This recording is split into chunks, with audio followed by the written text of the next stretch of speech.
Hello students, welcome back to Career Power Hyderabad powered by Adda 24/7. So students, today we'll see the important current affairs, but before going into the video, please subscribe our YouTube channel, like and share our videos, join the Telegram channel and download the Career Power Hyderabad app. We'll provide the links in the description as well as comment section below.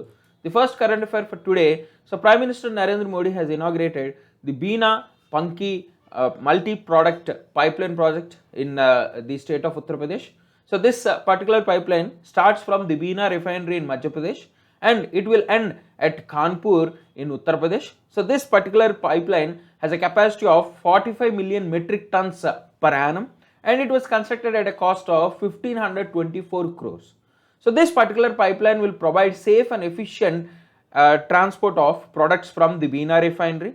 It will improve the availability of products in the eastern UP, central UP, northern Bihar and southern Uttarakhand states. Okay, so this particular project was inaugurated at the Kanpur by PM Modi, and also PM Modi in Kanpur he inaugurated the Kanpur Metro Rail project. So a small part of Kanpur Metro Rail project was inaugurated by PM Modi. So he took a metro rail ride from IIT metro station to Geeta Nagar. So this metro rail project is 32 kilometers and it is developed at a cost of 11,000 crores. So it is held in UP, so UP CM Yogi Adityanath, Governor Anandibeen Patel. So Egypt is now the fourth new member of the New Development Bank or the BRICS Bank.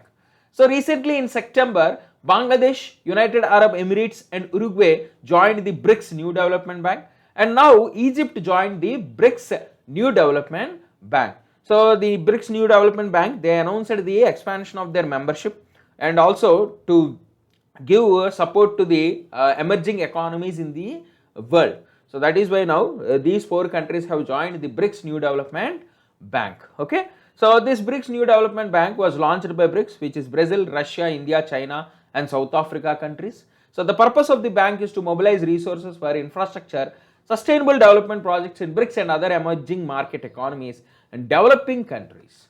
So it was established in 2014, headquarters is in Shanghai and president is Marcos Prado.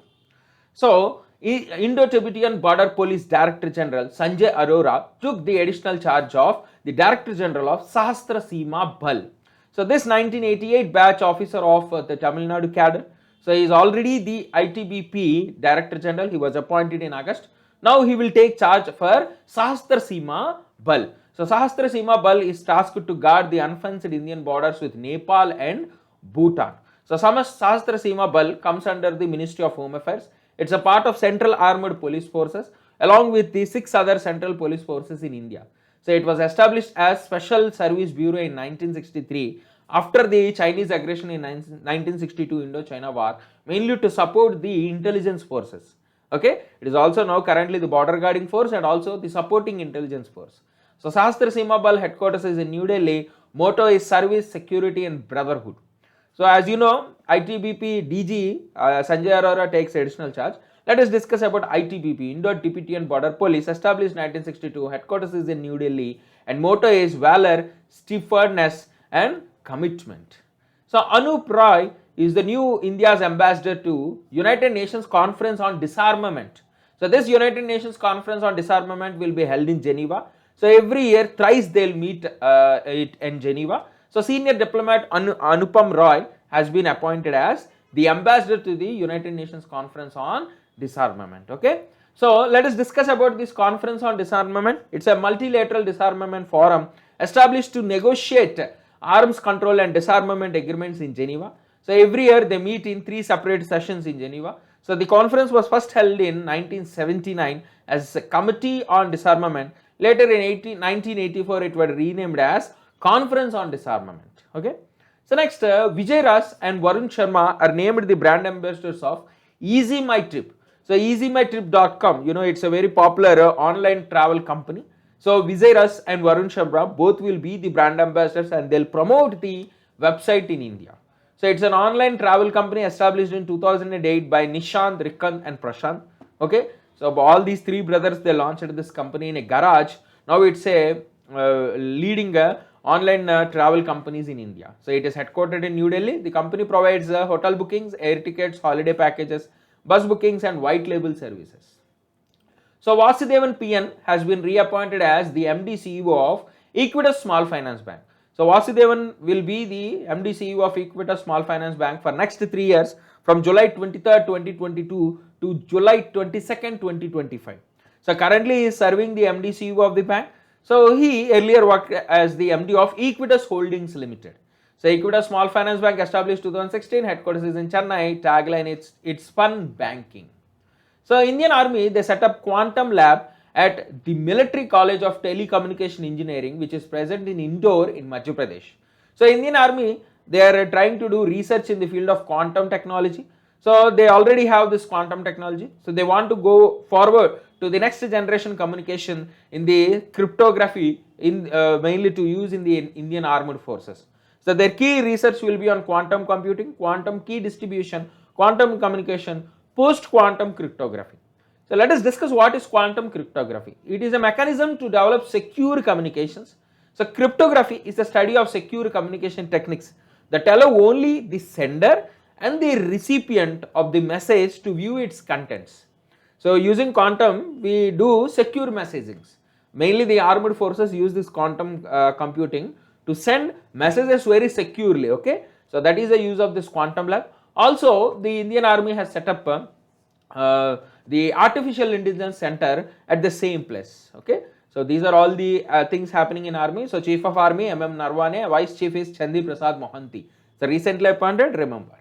So SBI to acquire 9.95% of stake in the India International Clearing Corporation Limited. So with a maximum investment of 34 crores. So this India International Clearing Corporation, ICC, India ICC, is the first international clearing corporation set up in 2016. It is headquartered in the GIFT City, okay, the Gujarat International Financial Tech City, GIFT City, okay. So what is clearing house? So clearing house is an intermediary between buyer and seller in a financial market. So clearing house will validate, finalize the transactions, ensuring that both buyer and seller respect the contract. So this is the use of clearing house. So every financial market will have a designated clearing house or an internal clearing division to handle all these functions. So that is the use of clearing house, okay. So SBI established 1955, headquarters is in Mumbai, Chairman Dinesh Kumar Kara, tagline Suraksha aur Bharosa dono. So India to chair Counter-Terrorism Committee of United Nations Security Council in January 2022. So after 10 years, India is again chairing the Counter-Terrorism Committee of the United Nations Security Council. So this Counter-Terrorism Committee was established by Security Council Resolution 1373 on 28th September 2001 after the 9/11 terror attacks happened in USA. This committee is tasked with monitoring and implementation of the Resolution 1373, which is aimed at enhancing their legal and institutional ability to counter terrorist activities at home and around the world. So what are the steps taken in this Counter-Terrorism Committee? So this committee will criminalize the financing of terrorism, freezing any funds related to the persons involved in terrorism, denying all forms of financial support, suppressing the provision of safe haven, sustenance or support for terrorists, sharing information with other governments on any groups practicing or planning terrorist acts. And also they investigate, detect, arrest, extradite, prosecute those involved in terror acts, criminalize active and passive assistance for terrorism. So this is about the UNSC Counter-Terrorism Committee. So UNSC, United Nations Security Council, it's the only UN agency authorized to issue binding resolution for member states. It's a part of United Nations organization. It comprises 15 members, 5 permanent and 10 non-permanent members. It is headquartered in New York, established in 1945, and India's permanent representative to UN is S. Tirumurthy. So please try to remember all these points. So Kerala Veterinary and Animal Science University, they have won the National Breed Conservation Award for 2021. So they have won this award for their All India Coordinated Research Program on Poultry Breeding. So for this, they were given the award. This award is presented by the Indian Council for Agricultural Research and National Bureau of Animal Genetic Resources. So both of these bodies will give this award mainly for their contribution towards conservation and improvement of registered Indian breeds of domestic livestock and poultry. So this award carries a citation and a cash prize of 10,000.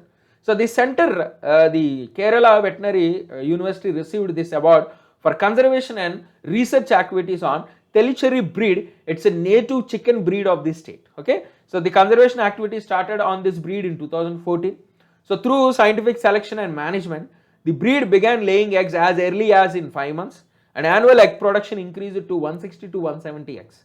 So that is the conservation effect. So that is why they were given the award. So Sahitya Akademi awards were announced recently. So total Sahitya Akademi Award, Yuva Puraskar, Bala Sahitya Puraskar. So total 3 Puraskars were given. So for Sahitya Akademi prize winners, a copper plate, a shawl and a 1 lakh cash prize is given. And for Yuva Puraskar and Bala Sahitya Puraskar, a copper plate and an amount of 50,000 rupees is given. Okay. So these awards are presented by Sahitya Akademi or the National Academy of Letters, mainly for writers of most outstanding books of literature merit published in all the 24 major Indian languages. So these awards were established in 1954 with a purpose to recognize and promote excellence in Indian writing and acknowledge new trends. So this year the awards were given in 20 languages. The winners of Gujarati, Maithili, Manipuri, Urdu will be announced in a later date. So here is the list of awardees. So please go through the list. And also in the same way, Yuva Puraskar was given for 22 languages. For Tamil, they will be declared later, and there is no award in the Rajasthani language this year.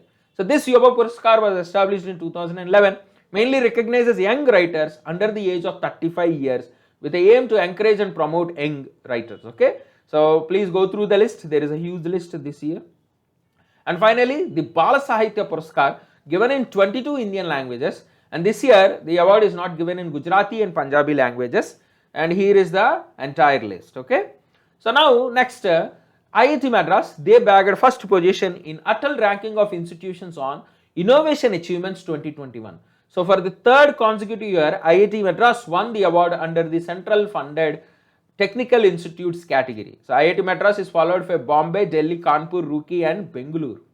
So in the state and deemed to be universities category, Punjab University, Delhi Technical University, Netaji Subhash University of Technology, they won the awards. In Government Engineering College category, College of Engineering Pune, followed by PSG College in Tamil Nadu, LD College in Gujarat won the awards. Okay. So in the private university category, Kalinga Institute won the award of Orissa. In the most innovative private college, GHR College of Engineering in Maharashtra won the award. IGNOU in Indira Gandhi National Open University won the award in the centrally funded institutions. There IIT Madras, it is centrally funded technical institutions. This is just centrally funded institutions, and followed by IIM Kozhikode. So these are the awards presented by the Ministry of Education and the All India Council for Technical Education. So they give these awards mainly for the development in startup, innovation, entrepreneur in the students and the faculty. So the first edition of the awards were given in 2018. So this year total 1438 higher education institutes participated, and compared to last year where only 674 institutions participated. Okay. So now we'll see sports news where Jasprit Bumrah achieved the milestone of picking 100 test wickets away from home. So other than the domestic play, I mean within the country, outside the country he picked up nearly 100 wickets. Okay. So he picked up 100 wickets in 22 test matches. So this 22-year-old has a total wicket count of 105, of which 101 are taken away from home. Okay, so Bumrah made his first test debut in South Africa in 2018. So here is the list of players in the test career who reached 100 away test wickets. So Jasprit Bumrah, Mohammad Amir of Pakistan, Michael Holding of West Indies, Jahir Khan of India, Mohammad Shami of India, Andy Roberts of West Indies. So please go through the list. So again sports news, Mohammad Shami is the 11th Indian bowler to take 200 wickets in test cricket. So in 55 test matches, Mohammad Shami is the 11th Indian bowler to claim 200 wickets in test match. So he is also the 5th Indian pacer to win 200 wickets in this test format. Shami is the 3rd fastest Indian pacer to win this milestone after Kapil Dev and Srinath. So Kapil Dev won this record in 50 matches, Srinath in 54, Shami in 55 matches. So he is the third pacer of India. So here is the list of all the players. Anil Kumble, Ravichandra Ashwin, Jahir Khan, Bedi, Srinath, Shami, Kapil Dev, Harbhajan, Ishant, Chandrasekhar, Ravindra Jadeja. So please go through the list. So Houston-based COVID-19 vaccine, Covovax. So they have got the approval of the Drugs Control General of India. So soon they will be launched in India. So they were given the emergency use authorization by the Drugs Control General of India. So this particular vaccine is developed by the Texas Children's Hospital and Baylor College of Medicine. Okay, so this particular vaccine is now given emergency use authorization and soon it will be launched in India. So Covovax received this authorization from the Central Drug Standard Control Organization and Drug Control General of India. He is the head of the department of this organization, mainly responsible for approval of the license of specific category of drugs such as blood and blood products, fluids, vaccines in India. So the current Drug Control General of India is VG Somani. Okay. So final current affair for today, Russia's first versatile nuclear powered icebreaker is launched to boost India's Arctic plans. So the first icebreaker, nuclear powered icebreaker was launched in Russia called Sibir. So it's developed under Project 2220. So this icebreaker will support the growing fleet of icebreakers to keep the northern sea route open round the year for shipping through the Arctic and enable a wider presence of India in the Arctic region. So this particular ship was started construction in 2015. It started sea trials in 2017, successfully now launched into operations. So this icebreaker is 173 meters long, 34 meter broad, and it has a displacement capacity of 33,500 tons. So northern sea route, if you see, this is Russia. The above red line is northern sea route. The below line is the regular existing route. So to travel from India to Russia by sea, you need to cross all the Suez Canal, Europe, and you need to enter Russia. So if the icebreakers vessels are successfully working, so the route between India and Russia will be reduced. So we can simply use the Russian Arctic region for navigation. We can explore natural resources there. Okay. So because of this northern sea route, so the estimated distance between Shanghai in China to Rotterdam will be reduced by 30%, and also the route from Japan, Yokohama to Rotterdam will be reduced by 40%. So this is a use of northern sea route. So Russia currently has a fleet of 6 nuclear powered icebreakers along with Sibir. So the project 22220 is developed mainly to unleash the traffic potential of this northern sea route. Okay. So why the Arctic region is very important? Because Russia is dominant in Arctic, because this Arctic region has oil and gas reserves which will be enough for the country Russia for centuries. So that is the depth of oil resources present in this region. They have a lot of iron deposits too, and they have a lot of opportunities for hydrocarbons. So that is why this region is very important for Russia. Okay. So Russia capital Moscow and currency is ruble, and president is Vladimir Putin. So quickly we'll revise. So Prime Minister Modi, he launched this multi-product pipeline project at a cost of 1,524 crores. Egypt is the 4th new member of New Development Bank or the BRICS Bank. So Indo-Tibetan Border Police Director General Sanjay Arora is now the Director General of Sahastra Seema Bal, additional charge. Anupam Ray is the new ambassador to UN Conference on Disarmament. Vijay Ras and Varun Sharma are the brand ambassadors of Easy My Trip. Vasudevan is the MD CEO of Equitas Small Finance Bank. Indian Army set up quantum lab at Military College of Telecommunication Engineering at Indore. 9.95% is the SBI stake in India International Clearing Corporation Limited. India has chaired the Counter-Terrorism Committee of United Nations Security Council in January 2022. So Kerala Veterinary and Animal Science University won the National Award for Breed Conservation. Sahitya Academy released the Sahitya Academy Award, Yuva Puraskar and Bala Sahitya Puraskar 2021. IIT Madras is the first position in the centrally funded technical institute category in the ARII rankings. Okay. So Jasprit Bumrah created a milestone of picking 100 test wickets away from home. Mohammad Shami, the 11th Indian bowler to take 200 wickets in test cricket. Covovax was given the emergency use authorization by Drug Control General of India for use in India. So Sibir is Russia's first versatile nuclear power icebreaker to boost India's Arctic plans. So please watch this entire video, answer the MCQs at 7 PM in our Telegram channel. So please don't forget to subscribe our YouTube channel, like and share our videos, join the Telegram channel and download the Career Power Hyderabad app. We'll provide the links in the description as well as comment section below. Thank you students, we'll meet in the next class.